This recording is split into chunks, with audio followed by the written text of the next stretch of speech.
karon update ta sa atong kuha no. DIY nga sit up na to. Kaya ang sa kabaterya atong gamiton og panugnos manuga punta balik. Ibig misultihan tag na itugnos sa sigurado paldo. Tutan-aon ang baterya sa 200 Ah. Full charge na, standby na laman.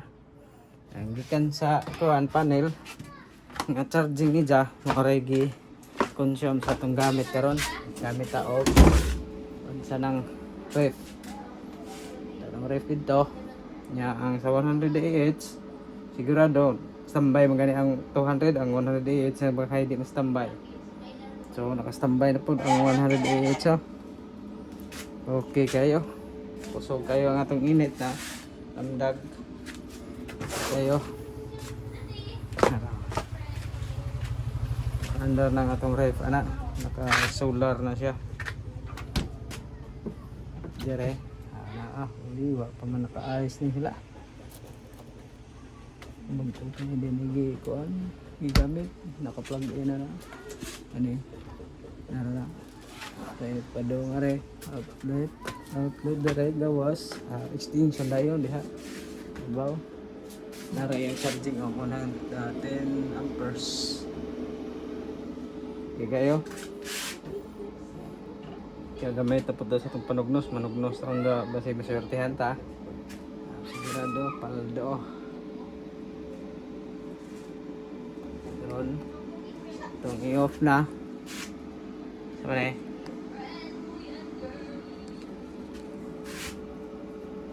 yun siya be dari sa be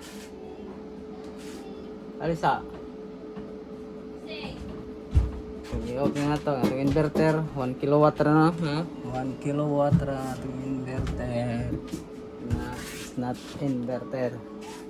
Ito nang i-off kaya ito nang tanggalo ng sa baterya i-close dire para di smart di spark ang tanggalo na dire ikanang gamay matang gamiton lugnos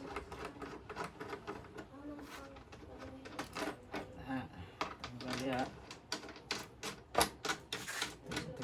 ito tanggal